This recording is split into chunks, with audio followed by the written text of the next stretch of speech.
l'ambiguïté et de la contradiction, le Brésil hésite entre le statut de pays sous-développé et celui de réelle puissance économique. À la faveur de son produit intérieur brut, le pays accède au 10e rang mondial, mais accumule le plus triste record en matière d'inflation, de dette extérieure et de conditions de vie de sa population. São Paulo, 4e ville du monde, est à l'image de cette ambivalence. Un gouffre d'inégalités sépare les extrêmes de sa population de 14 millions d'habitants. Pour ceux qu'elle enrichit, la cité se donne les couleurs d'un Eldorado. Mais lorsque les uns réclament travail et logement, une caste de privilégiés flambe, investit, construit et entretient le mythe de la prospérité.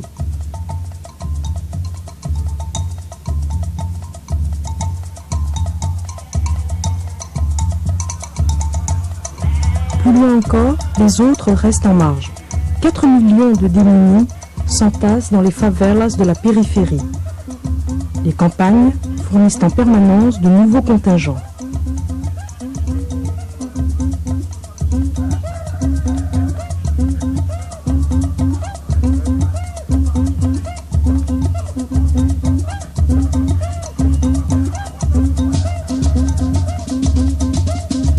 Ils sont chaque année 300 000 à envahir les avenues du centre, y cherchant la richesse qu'ils n'ont pas. Le vol et le pillage sont leur ultime recours.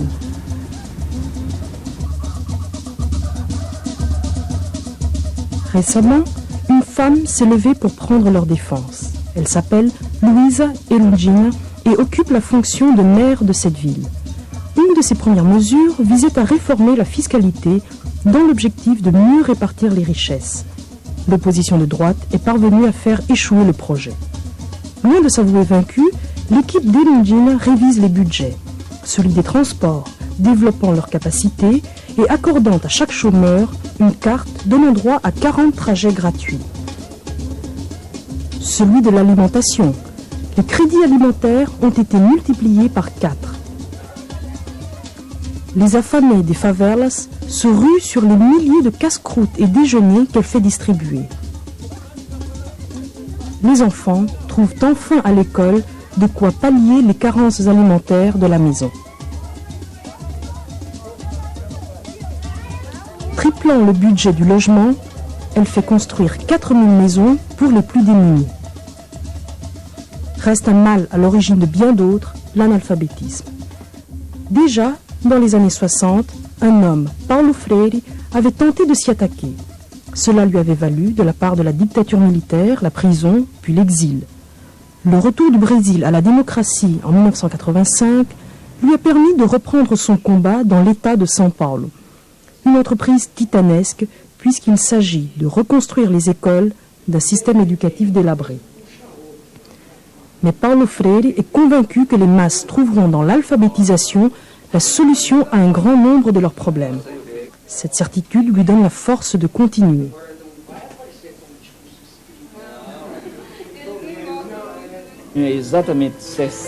J'avais exactement 67 ans lorsque le maire élu, Madame Erundina, m'a proposé d'être son secrétaire à l'éducation.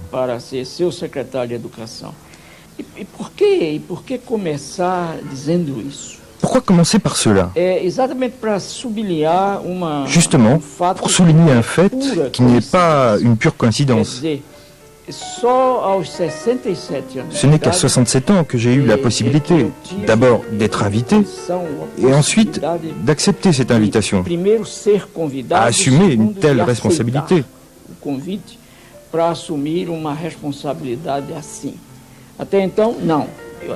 Jusqu'à présent, cela n'avait pas été le cas.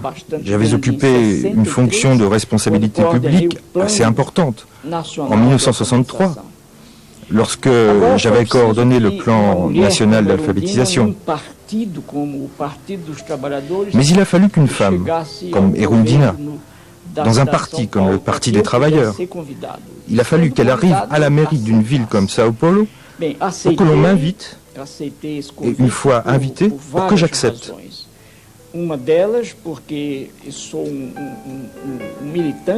J'ai accepté cette offre pour diverses raisons. D'abord, parce que je suis un militant de ce parti, un des fondateurs. Ensuite, j'avais une confiance absolue dans le sérieux d'Irundina. Et enfin, je trouvais à l'époque que j'avais une dette, non seulement vis-à-vis de mes amis, des gens qui me lisaient, qui m'étudiaient, me critiquaient, m'acceptaient, mais aussi vis-à-vis du peuple, qui ne me connaissait pas forcément.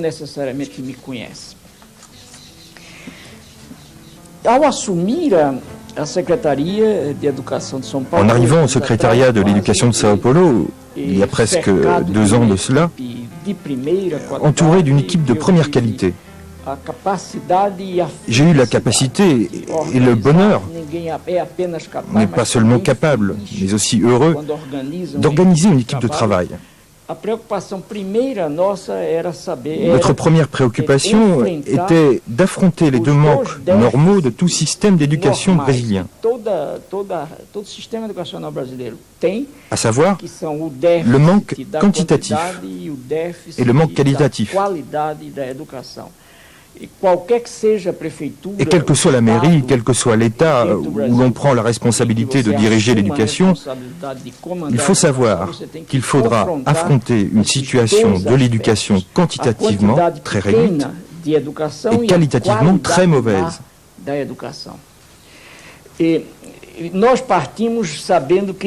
Nous avons commencé en sachant qu'il n'était pas possible de régler une question puis l'autre. Nous avons essayé d'étudier et de régler ensemble ces deux problèmes. Le manque quantitatif signifie que le besoin d'école est supérieur à l'offre. Il y a une quantité énorme d'enfants en âge d'être scolarisés qui n'ont pas d'école.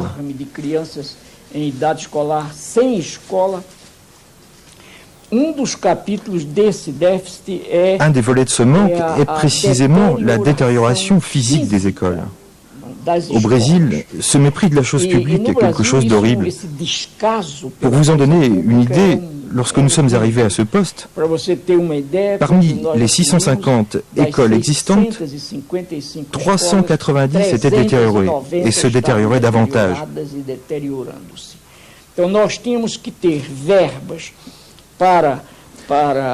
Nous avons dû obtenir des fonds pour restaurer ces écoles. Certaines d'entre elles ont pratiquement dû être reconstruites, ainsi que pour construire d'autres écoles. Voilà en ce qui concerne le manque quantitatif. Aujourd'hui, après maintenant 2 ans de travail, certaines écoles ont encore besoin d'être restaurées complètement.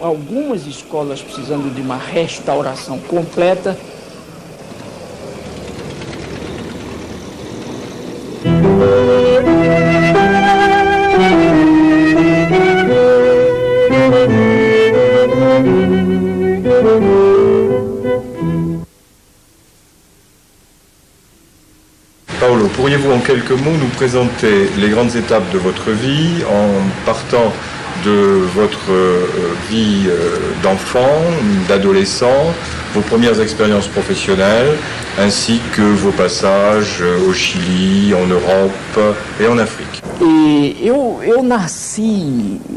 Je suis né il y a très longtemps, en 1921. À Recife, dans un quartier aujourd'hui trop proche du centre, mais autrefois un peu éloigné. Un quartier qui s'appelait Casa Amarela. Je suis né dans une famille de classe moyenne, ayant la possibilité de vivre relativement bien.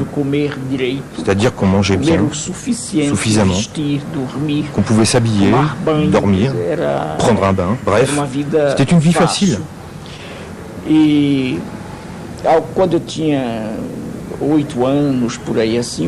Mais lorsque j'ai eu 8 ans, le Brésil a commencé à sentir les répercussions de la grande crise de 29, qui a énormément affecté le pays dans son ensemble, et ma famille plus particulièrement.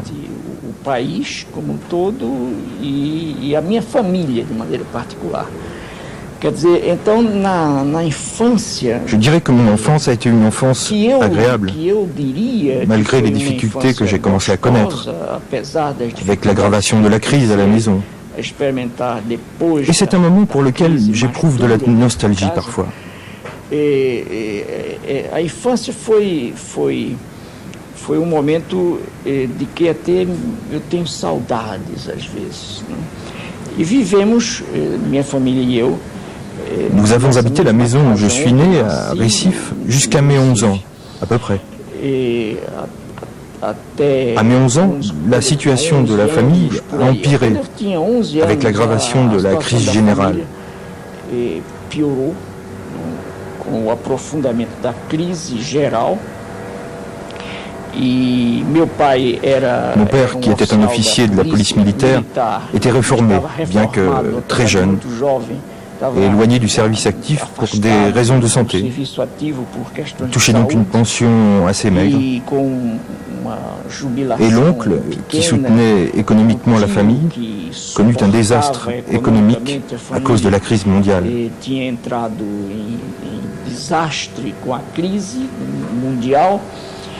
E então a família sai do Recife e faz uma incursão para uma pequena cidade que naquela época ficava longe. Notre famille quitta Recife et fit une incursion dans une petite ville qui était trop loin de Recife et qui aujourd'hui est une de ses banlieues. Elle se trouve à 18 km du centre de Recife, mais à l'époque, en 1932, quand nous avons déménagé, c'était une distance énorme.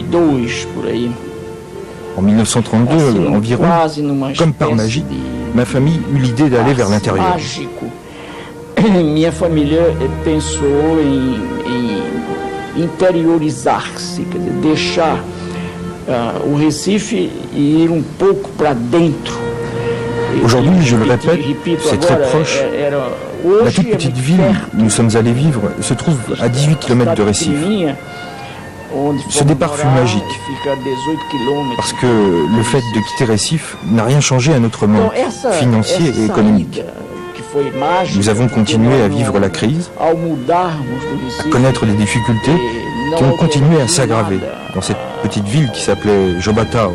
A deficiência financeira nossa e econômica, quer dizer, nós continuamos na crise com dificuldades que iriam agravar-se exatamente nessa cidade pequena chamada Jaboatão.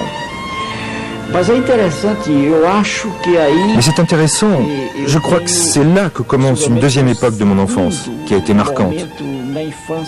La première époque, et c'est vrai pour nous tous, pas seulement pour moi, a été l'accouchement.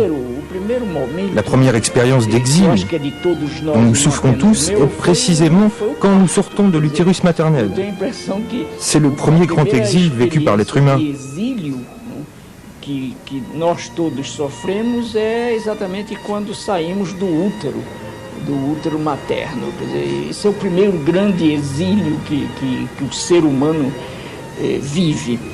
Mas o segundo exílio meu foi esse, interessante. Mon second exil a été celui-là, lorsque j'ai quitté la maison où je suis né, le jardin où je jouais, les arbres qui étaient presque des gens. Maria, Antonia, les premières parties de football avec des gamins comme moi, mes voisins. Lorsque j'ai quitté l'école primaire où j'ai eu mes premières leçons. Lorsque j'ai quitté ce premier monde où j'ai commencé d'être, pour aller dans un monde différent, celui de la petite ville de Jobatao. Foi deixar a escola onde eu aprendi as primeiras lições da escola primária, deixar, afinal de contas, esse primeiro mundo em que eu comecei a ser e ir para um mundo diferente, que era exatamente a pequena cidade de Jaboatão. Esse segundo exílio, essa segunda expérience Cette deuxième expérience d'exil a été un traumatisme, d'un certain point de vue, et un défi d'un autre point de vue. Lorsque je quitte le grand jardin de la maison où je suis né et vais dans une autre ville, j'élargis mon monde. Autrement dit, auparavant le monde c'était le jardin de la maison où je suis né, et à Jobatao, petit à petit, ce monde a augmenté, il s'est étendu au voisinage de la maison, de la rue où j'habitais. As vizinhanças do terreno, do sítio onde, não sítio, digo, da casa, da rua onde eu morava, e se estendendo aos pequenos Il s'est élargi aux petites usines à sucre des environs, où j'allais boire du jus de canne à sucre, manger du miel. Les amitiés nouées alors furent différentes des premières amitiés de Casa Amarela. C'est à Jaboatão que j'ai eu les premiers contacts avec les gamins populaires, fils de travailleurs urbains, ruraux. Com os meninos filhos de trabalhadores e filhos de trabalhadores urbanos e de trabalhadores rurais. Jaboatão foi Jaboatão fut le premier contexte dans lequel, sans en avoir conscience, j'ai eu mes premières expériences de classe sociale. Em que eu tive as primeiras experiências de classe social.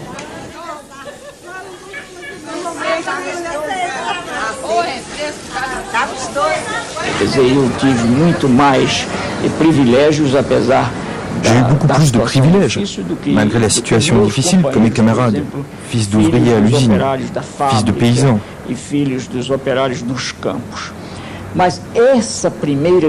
Mais plus tard, au cours de ma jeunesse, cette première expérience m'est revenue à l'esprit.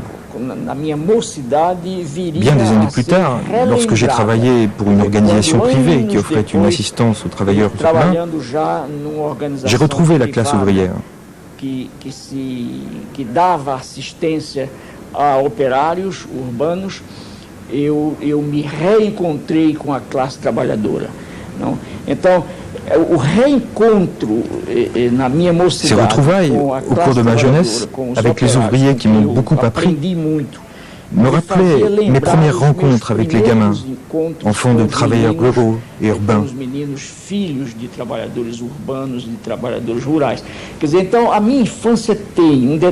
Donc mon enfance traverse une certaine période qui me semble d'une très grande importance pour la compréhension des différences de classe, que j'ai pu saisir par la suite de façon plus claire, plus nette, et également pour un certain engagement politique, social, pour la transformation du monde en une société moins injuste. Cet engagement, je l'ai pris pendant mon enfance. C'est intéressant à observer. Mon engagement pour une société moins mauvaise que celle-ci a été pris de manière affective, passionnelle, mais alors que j'étais enfant. É interessante observar isso. O meu compromisso por uma sociedade menos ruim do que essa que está aí é um compromisso que eu assumi quase emocionalmente, apaixonadamente, mas como criança. Quer dizer, não foi um compromisso que eu assumi homem depois de ter lido Marx. Cela n'a pas eu lieu à l'âge d'homme, après avoir lu Marx. Non, je ne savais même pas qu'il existait quelqu'un d'aussi formidable, appelé Marx.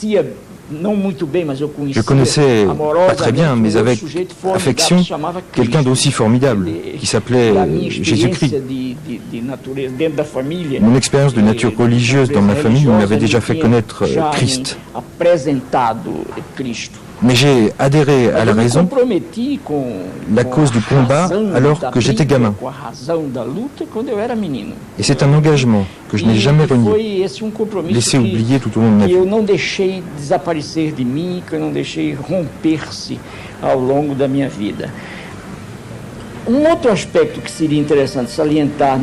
un autre aspect qu'il convient de souligner. À ce moment de ma vie, avec les difficultés d'apprentissage, par exemple, que j'ai connues, c'est que je ne mangeais pas très bien et que de plus, l'école où j'allais n'était pas très bonne, avec des manques, une maîtresse qui n'était pas très compétente.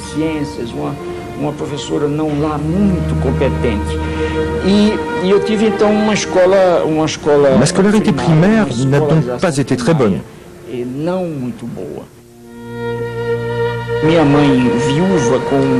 Ma mère, qui était veuve, avait des difficultés énormes pour survivre.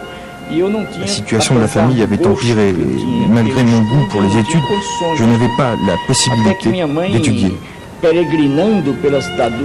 Jusqu'au jour où ma mère, frappant à la porte de toutes les écoles de Recife, avec des réponses négatives, a fini par s'adresser à une école dont le directeur, que j'admire encore aujourd'hui, pour qui j'avais beaucoup d'affection et à la mémoire duquel je rends hommage, a reçu ma mère et m'a accordé une bourse d'études.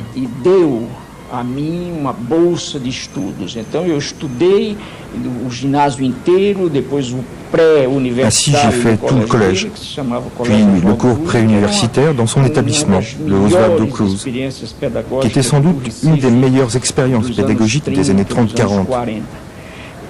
J'ai fini là mon cours pré-universitaire et puis je suis devenu à mon tour professeur. E me tornei também professor.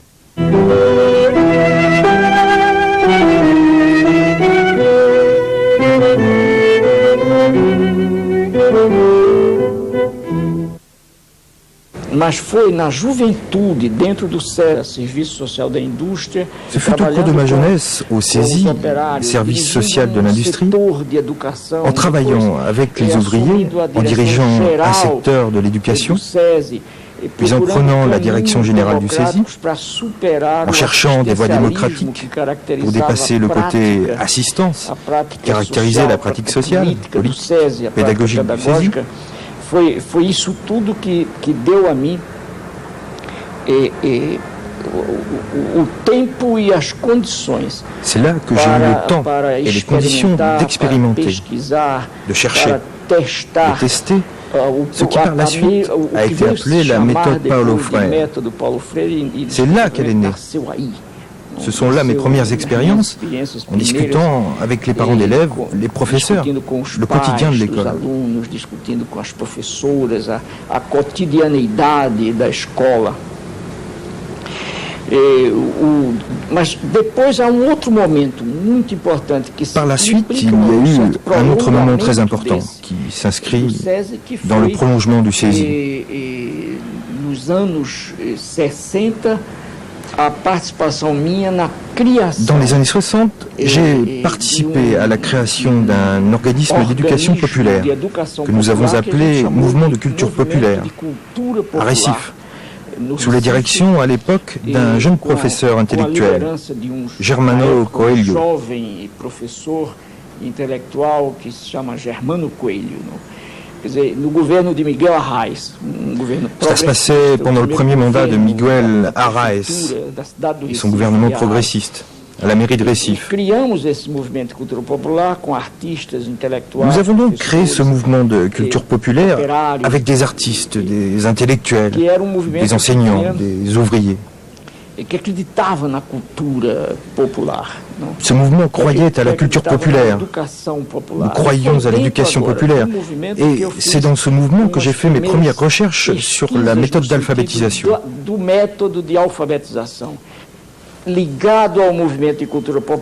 Tout en étant attaché au mouvement de culture populaire, je m'orientais vers l'université. J'étais déjà professeur de philosophie et d'histoire de l'éducation.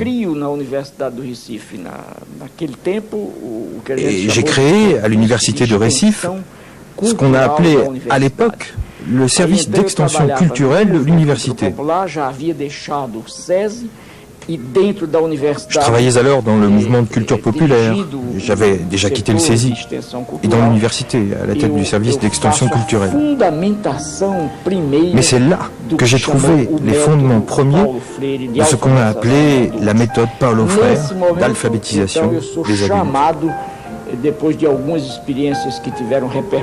Après quelques expériences qui ont eu une répercussion nationale, j'ai été convié à coordonner une campagne nationale d'alphabétisation sous le gouvernement João Goulart en 1963.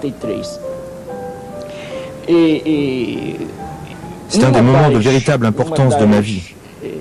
Et cet moment a été précisément celui-ci, lorsque j'ai dirigé dans tout le pays une proposition d'alphabétisation des adultes.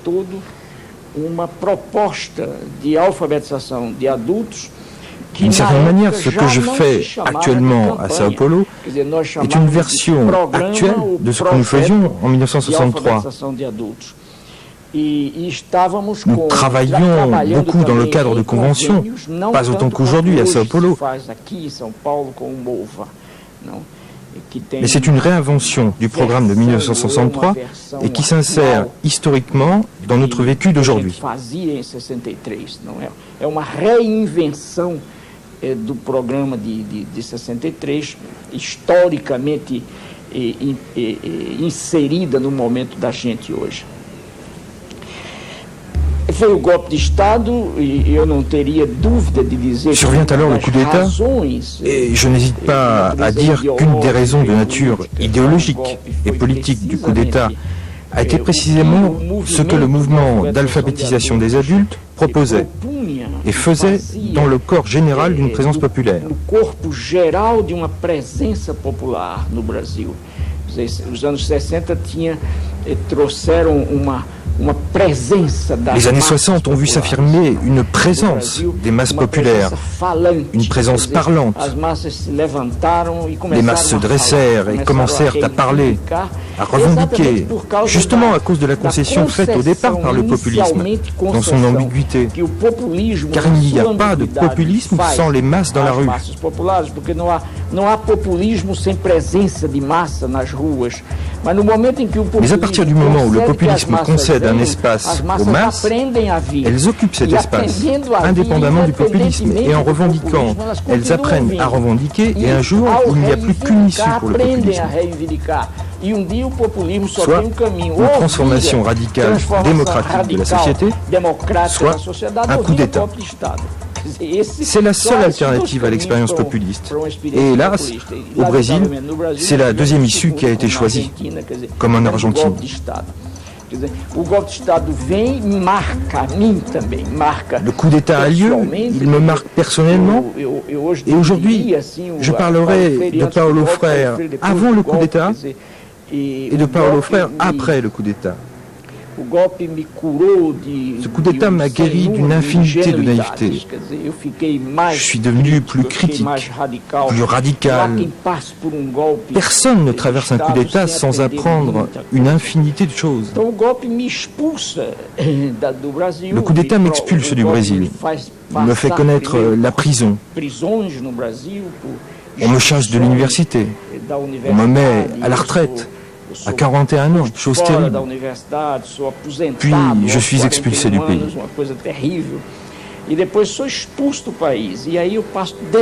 Je passe 16 ans hors du Brésil, dont 4 ans et demi au Chili. Voilà un autre moment décisif de ma vie, de ma formation intellectuelle.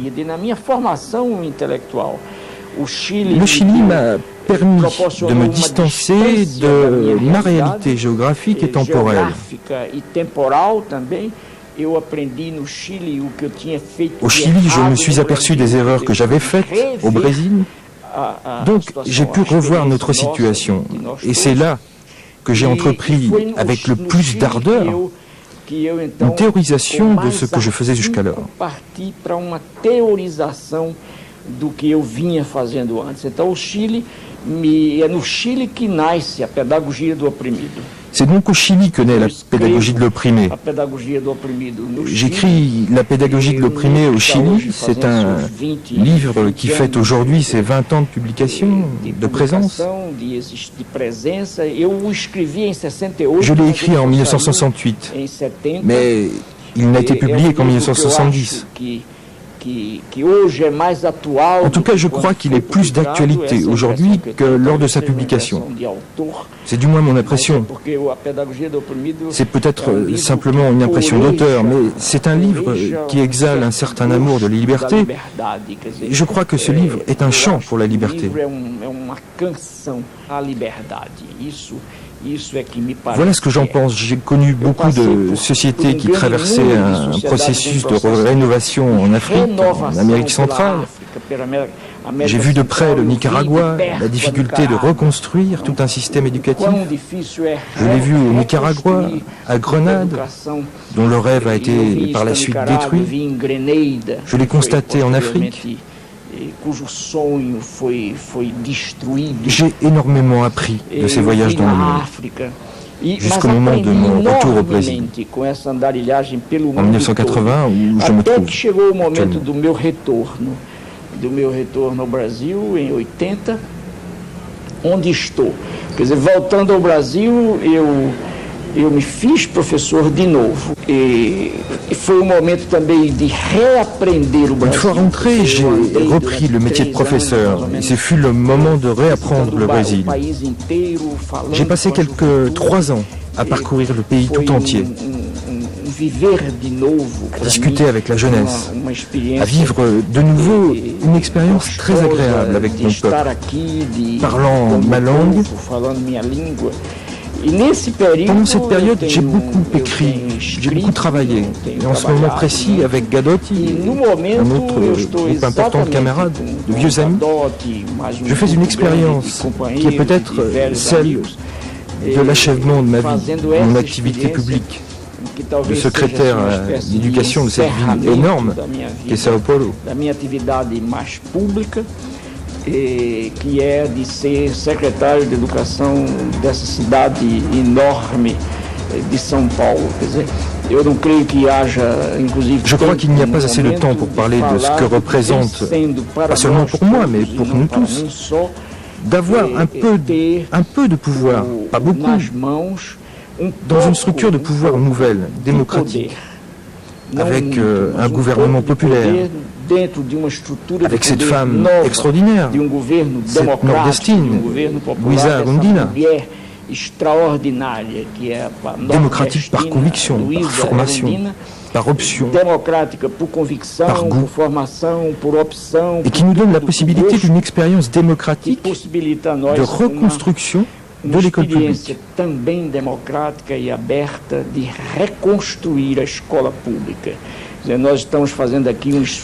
Nous travaillons en faveur d'une école publique populaire, une école qui ne cesserait pas d'aimer les enfants qui ne sont pas du peuple, parce qu'elle est publique et populaire. C'est une école ouverte, démocratique, qui croit à ce qu'elle doit faire, à l'idée qu'elle doit être une école gaie et heureuse. C'est ce que nous essayons de faire. É isso que a gente está tentando fazer, sobre que talvez a gente tenha tempo dia de falar.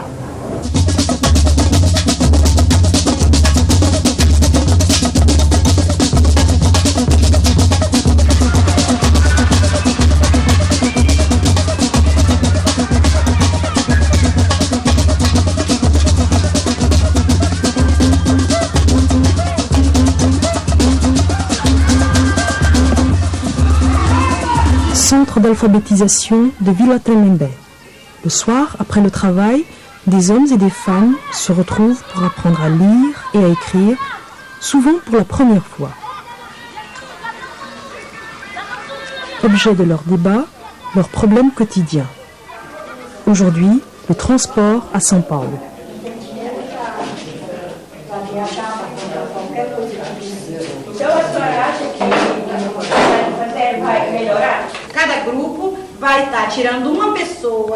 Chaque groupe choisit une personne pour présenter ce qu'il a trouvé de positif et de négatif dans la question du tarif zéro. Une personne par groupe peut le faire. S'il a trouvé des points négatifs, qu'il les présente et nous allons travailler là-dessus. S'il a trouvé des points positifs, c'est encore mieux. Dans votre groupe, qu'est-ce que vous avez trouvé de négatif? Bom, então cada grupo escolhe uma pessoa para estar conversando, para estar falando para a gente, tá? Então vamos ver um pouquinho no grupo de vocês o que saiu de negativo. Assim como vai ser tarifa zero, ninguém vai pagar, quer dizer que a gente... Si c'est gratuit, personne ne se souciera de faire le moindre effort. Même pour faire 100 mètres, personne ne voudra le faire à pied. A pessoa não quer ir a pé, a pessoa quer ir andando, né? Mas tem muitos que vão um pouquinho no trabalho e cada um fica andando à toa. Eu acho que na tarifa zero... Un des aspects positifs du tarif zéro pour moi, c'est que ceux qui ont plus paieront plus, ceux qui ont moins paieront moins, et ceux qui n'ont rien ne paieront rien. Jusqu'à présent, ce sont toujours les travailleurs qui ont payé le plus, tout le monde le sait. Et ça, c'est ce qui me semble positif. Maintenant, ceux qui ont plus paieront plus, ceux qui ont moins paieront moins, et ceux qui n'ont rien ne paieront rien, car de toute façon, ils n'ont rien. Todos nós estamos cansados de saber. Então, me parece que o ponto positivo é esse. É que quem tem mais vai pagar mais, quem tem menos vai pagar menos, e quem não tem nada não vai pagar nada porque não tem. Sempre tem que conversar. Vai ser ótimo, se esse trabalhador não poder não pagar o ônibus, vai ser ótimo. Mas tem que ser fiscalizado. Eu costumo dizer que isso aqui é pedaços. né? Mas como é que a gente fala mesmo de verdade? Lisons maintenant ces phrases. Discrédit du peuple. Depois vem uma outra frase que outro grupo colocou. Gratuit, c'est la confusion.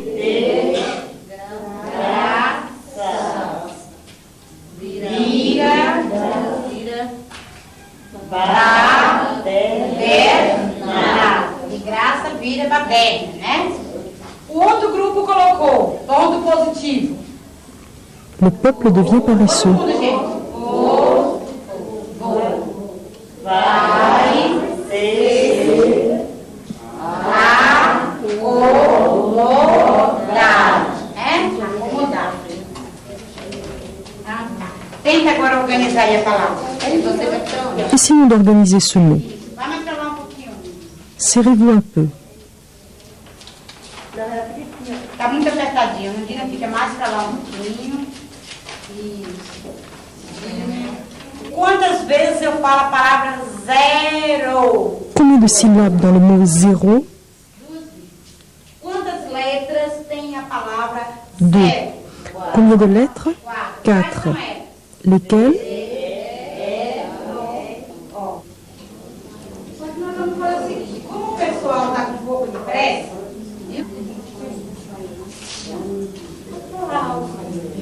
começar, porque aí depois a gente continua. O que eles querem, tá? Você já considera? Vamos?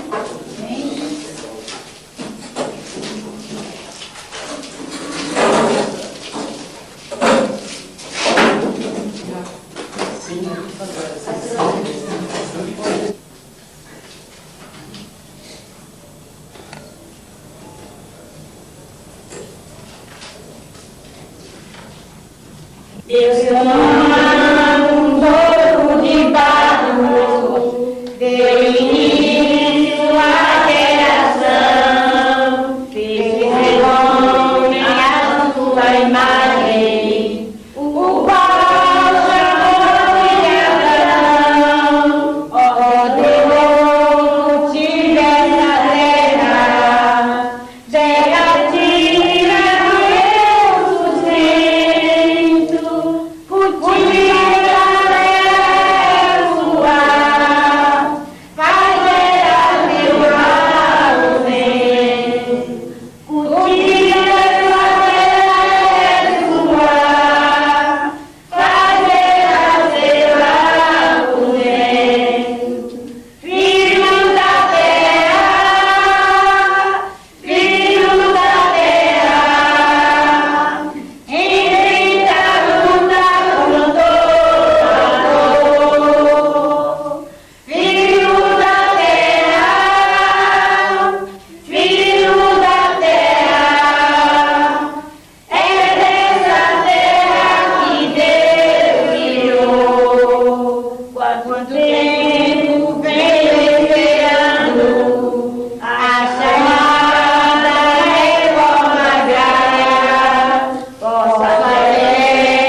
Em primeiro lugar, a minha posição é a de que a alfabetização, não apenas de adultos. D'abord, je pense que l'alphabétisation des adultes doit être un acte de création, un acte créateur, d'aventure, de connaissance, de risque, et non, au contraire, une expérience mécanique, de mémoire mécanique des syllabes, des lettres, des mots. E não, pelo contrário, uma experiência mecânica, de memória mecânica das sílabas, das letras, das palavras.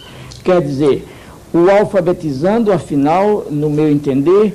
Ce qui veut dire qu'en fait, l'alphabétisant doit être, à mon sens, le sujet, et non pas l'objet, le sujet du montage de son apprentissage à lire et à écrire. De aprender a escrever e a ler. Segundo ponto. Deuxièmement, l'alphabétisation, ou la lecture du mot, l'écriture du mot, est toujours précédée par la lecture du monde.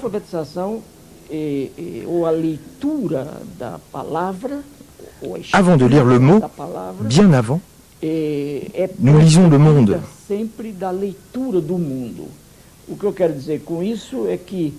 Nous le lisons bien ou mal, naïvement ou plus critique. Nous comprenons le monde où nous nous trouvons.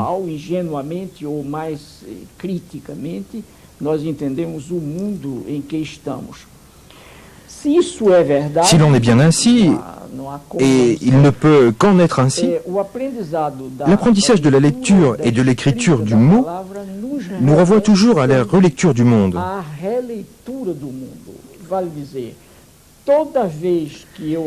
Chaque fois que j'apprends à lire ou à écrire un mot, je fais nécessairement l'exercice de relire le monde. Et la relecture du monde peut signifier une meilleure lecture du monde, ou de la réalité.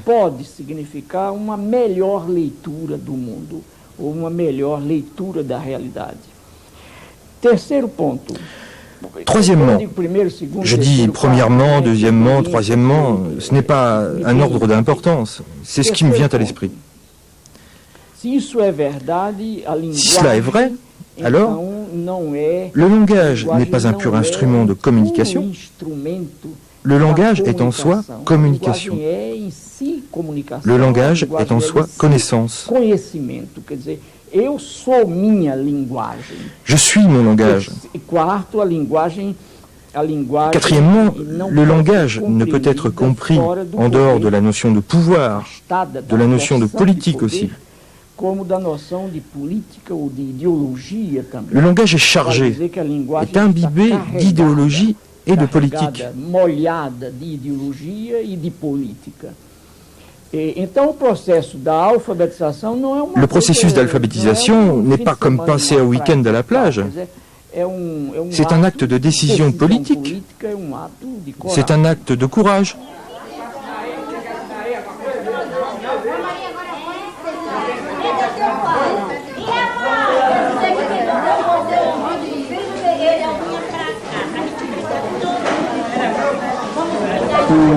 O conteúdo e o programa da alfabetização de adultos. Le contenu, le programme de l'alphabétisation de l'adulte doit partir du parler, de ce que j'appelle l'univers vocabulaire de l'alphabétisant, et non de l'alphabétiseur. C'est à partir de son discours, et non de mon discours, qu'ils doivent apprendre. Il part de sa situation, de sa culture, de son intelligence du monde, et non de la mienne. La constitution programmatique du processus d'alphabétisation doit partir des régions populaires où le processus a lieu.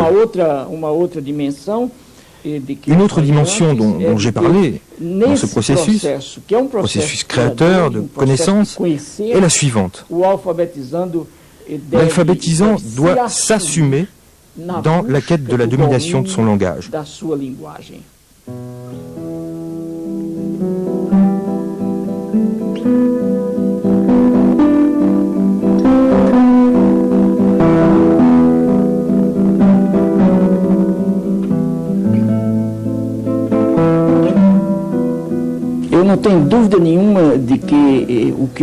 Je suis convaincu que ce que je suis, ce que j'ai été comme éducateur, comme intellectuel, est directement lié à ma façon d'être là dans ma vie quotidienne.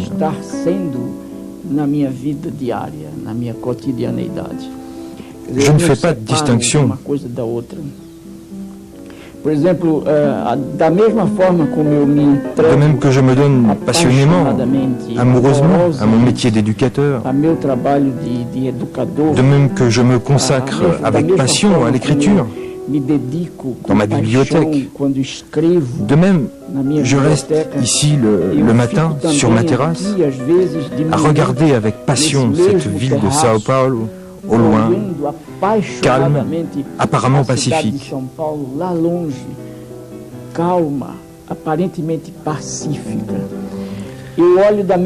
Je regarde avec la même passion les fruits qui poussent sur cet arbre. J'aime aimer la vie. J'aime intensément, j'aime la nourriture, j'aime manger. Je dis même à mes amis que j'ai peur de ceux qui n'aiment pas manger. J'ai peur des gens qui mangent des pilules.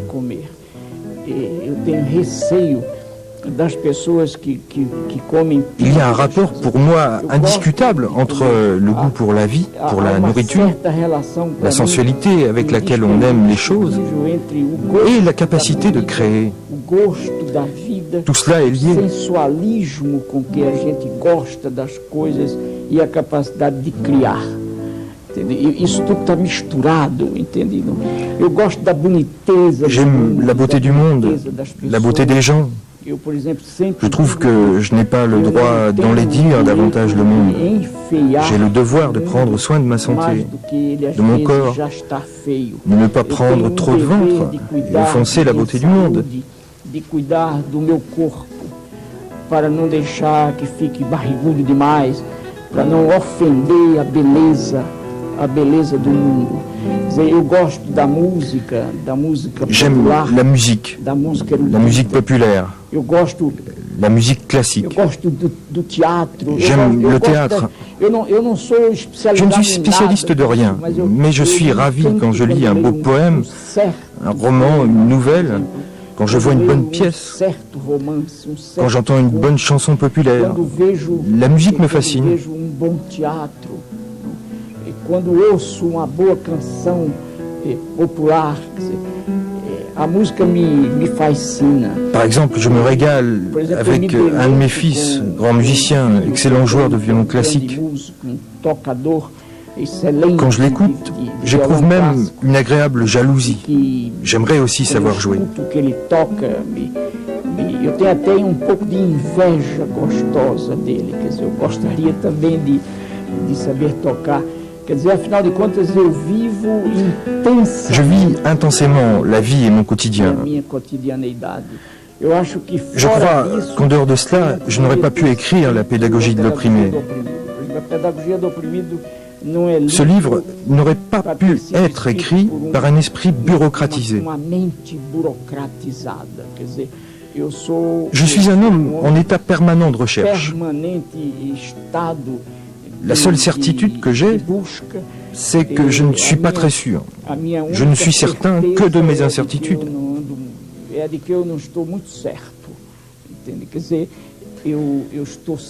Tout m'encourage à vivre, à me sentir à presque 70 ans, fort, vif, inquiet, disposé à apprendre, comme lorsque j'avais 25 ans. Disposto a aprender tal qual quando eu tinha 25 anos.